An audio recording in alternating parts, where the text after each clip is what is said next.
Yes. Okay. Cool. All Um, right, yeah. take two. Now it works, and now we are online. Okay.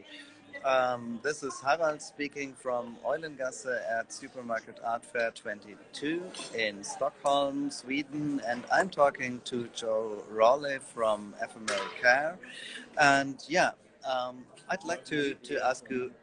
Perhaps it's much more easier to say some words about you and Ephemeral by yourself. Of course. So my name is Joe Rowley, and I am part of the transnational research group Ephemeral Care. We focus on ethics, structures, and practice in artist run, and presented here at Supermarket for the second year yesterday. So yeah, what would you like to know, Harold? Ah, good, sir.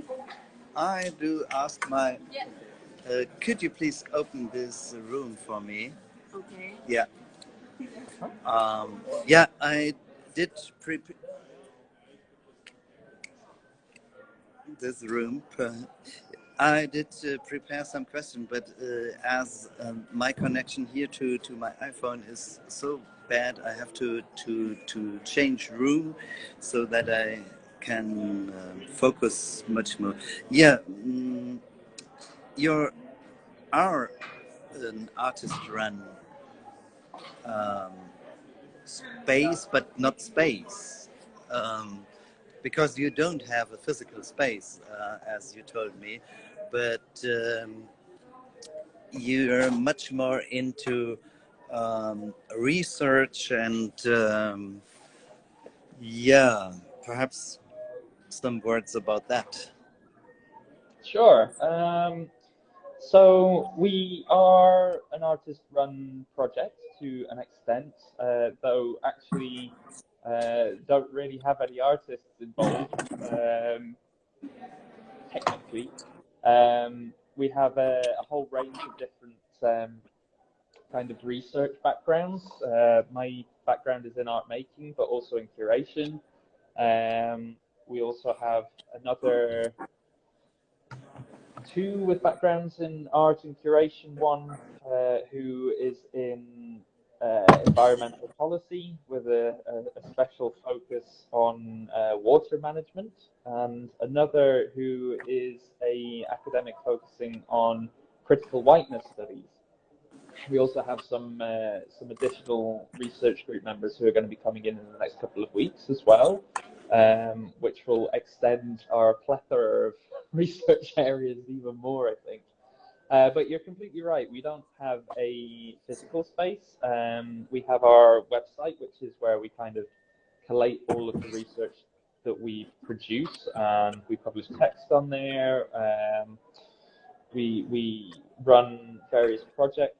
For example, at the moment, myself and Stockholm-based curator Tal Gillard are in the process of running a project called Crosspollination Sweden, which is Yeah, looking this at how. this cross pollination Sweden is what I'm interested in to hear about Yeah, more about that. cool. Yeah, I mean, to give sort of an outline of what that project is about, we're looking at trying to increase the levels of collaboration and communication, exchange, and most importantly, I think symbiosis between different urban local art scenes around Sweden.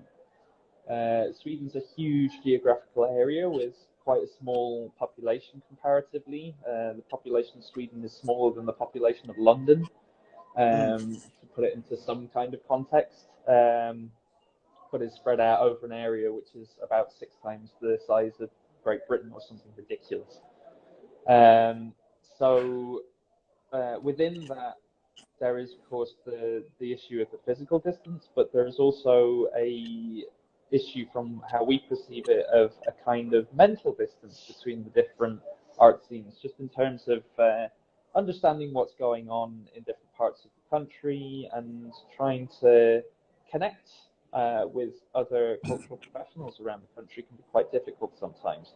Yeah. So what we're working on at the moment is interviewing various people who either work in cultural spaces as cultural professionals, but also interviewing artists, people who are actually making the work, to try and find out how their situation is currently, what strategies they use to interact with publics, but also to interact with other arts professionals, and also in terms of trying to find out what they think the barriers for cross-pollination are, so that we can start to produce some strategies that can start to make changes there. Yeah.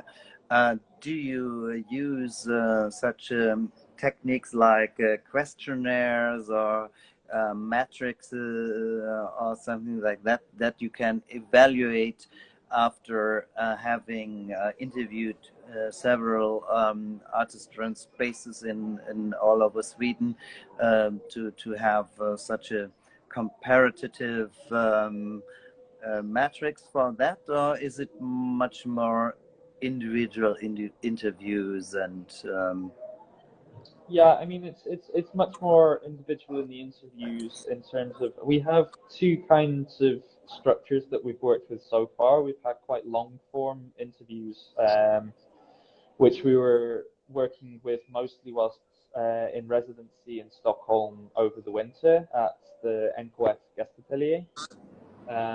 So during that period, we were able to have like 3 hour long interviews potentially, which is, you know, it's a really generative space in terms of not just finding out the answers for the questions in the project, but also just getting to know the people a little bit more.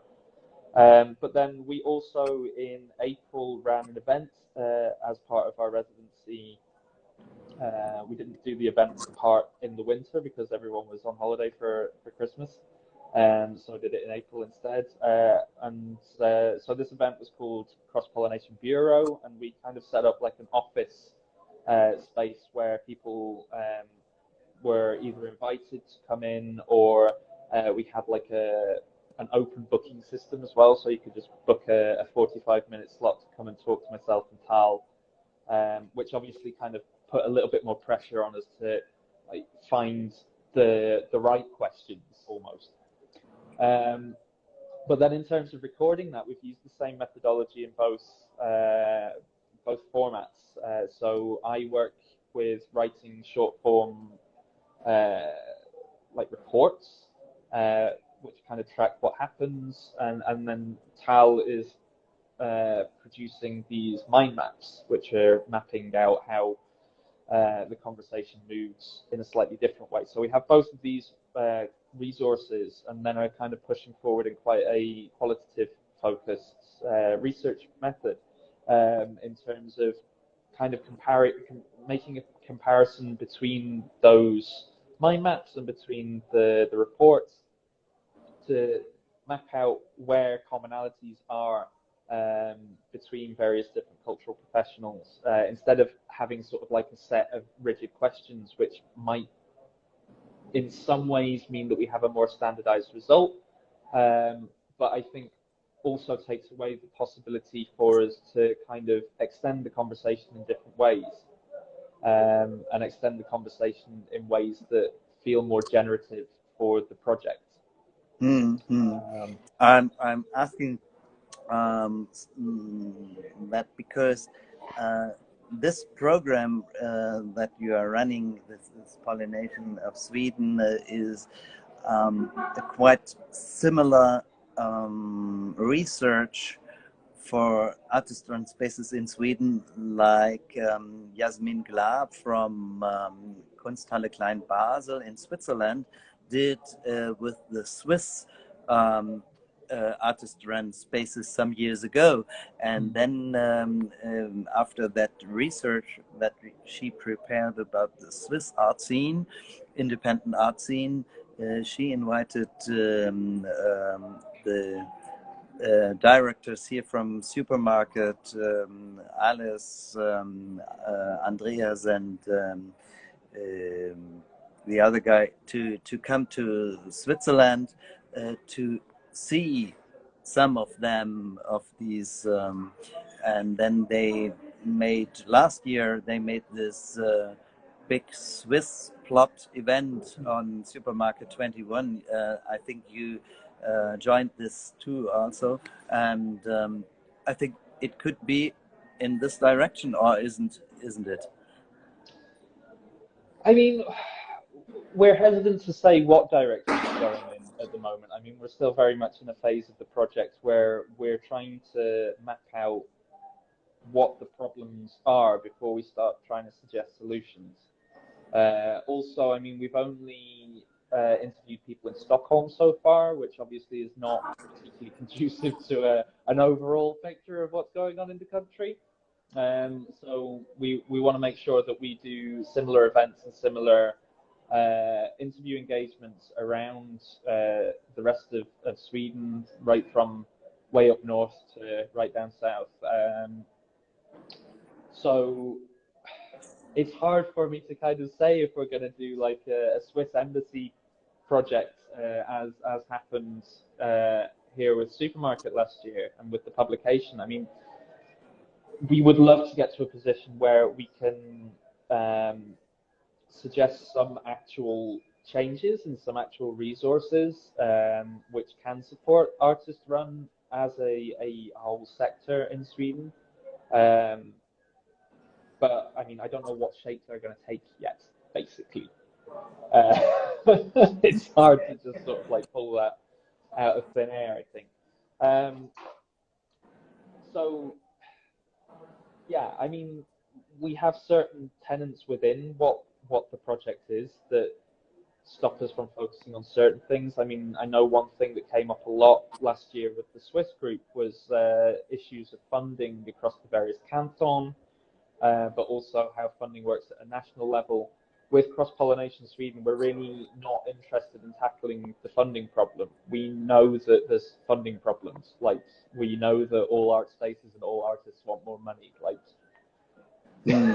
also, we don't have the money to give to them. So, like, there's not that much point in us sort of like speculating over how we could possibly do that. I'm also not particularly interested in kind of extending a further market economy within arts. I think like it's way more interesting in a lot of ways to find ways of approaching different forms of economy that work much more on ideas of sharing and community and symbiosis and kind of producing these relationships between various spaces across Sweden that mutually support one another in ways that aren't necessarily financial. As I'm much more into Swedish art scene during Supermarket Art Fair now, and also this year I've been much more get new insights of how some of these institutions, what they call artist run in German, would be much more institutional, because they get fundings from different levels of governmental and municipal and stattal funds. We wouldn't call this artist run in Germany, but here they call artist run, even if they got that much funding from the levels of government here. What about your impression of that? Is it hard to compare, or is it I mean, one thing that we as an organization, as Ephemeral Care, are very focused on is, I mean, we're transnational and we very much understand that the contexts are different in different countries. Like, Artist Run in Sweden has had a very different generational history than Artist Run in the UK or Germany or Belgium or the States. So with that in mind, it has a different attitude towards how it identifies itself to an extent. I think also alongside that, I think it's super dangerous to identify artist-run or sort of like classify artist-run as something that is unfunded. Like the premise of artist-run is that it's run by and for artists, right? Yeah. And they can do that with or without money.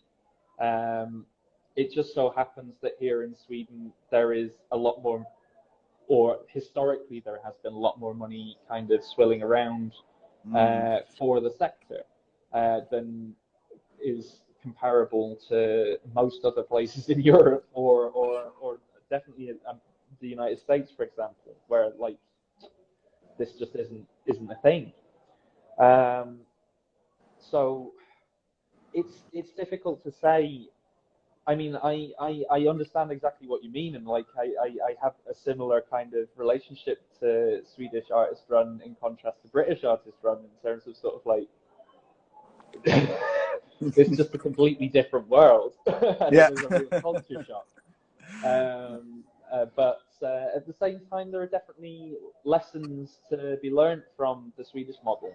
But I think at the same time, the Swedish model has lessons that it needs to learn from elsewhere, especially if it wants to be sustainable, since the government here is moving further and further towards the right. There is becoming increasing cuts on cultural funding. So like Sweden's going to find itself in a position very soon that is comparable to other Western democracies in terms of cultural funding, I think. Yeah. I think you're right in they, with their fundings from government, they have to be independent in their artistical way, and they have to keep independent and does not get involved into political how is it called dependency from the right parties. I mean, I think attached to that kind of comment is also this thing of artist run is traditionally very political anyway. And I mean, the whole kind of ethos of artist run is quite political. So I think artist run will always be in some ways connected to the political. But I completely agree with you in terms of, yes, if they're going to be funded by state funders, there needs to still be that level of transparency as to how the organization is running and how that funding is being used. But there also needs to be a level of transparency in terms of what that state funding entails for their programming. Is there some sort of directive that comes with that? And that's always got to be one of the big questions that's asked with these kinds of fundings. Yeah. So it would be very interesting for me if you could imagine to do such a research also for artist run in Germany, or perhaps in Frankfurt, our home specifically Frankfurt. Could be perhaps interesting to invite you to come to Frankfurt and to introduce you to artist run scene in Frankfurt next year, perhaps, and then you have a little overview, and then with your background you can give us to this artist run scene, can give indications how to better Absolutely. and to give you. Yeah, I would love to. And I think, I mean, we were talking about this a little bit in our presentation yesterday as well, in terms of how can we make cross-pollination Sweden into something that's almost like a template that can be used in other countries. I mean, I don't know if I personally have the energy to like map the artist run scene of every single country in the world. But if we can produce some sort of template that gives people the tools to go and do that and extend this way of working at least to create these more symbiotic relations in art scenes across the world, that would be great. That would be I feel pretty good about that.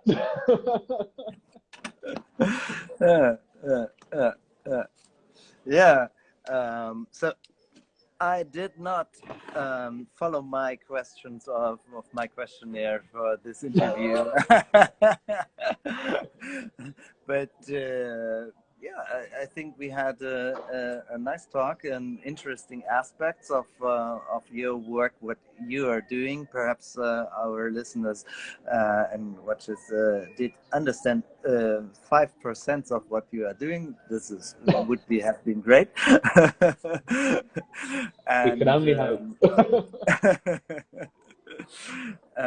And you did some very interesting aspects for how Artist Run is working and has to do and has to develop. And yeah, I think we should continue working in these fields together and perhaps collaborate. And yeah, I'd like to see you in Frankfurt next year. Absolutely. I await the invite with bated breath. Great. Thanks a lot, Thank Joe, you so much. and for this interview, and good luck on Supermarket on the last day Thank here you. now, and enjoy. Thank you. All right. Bye.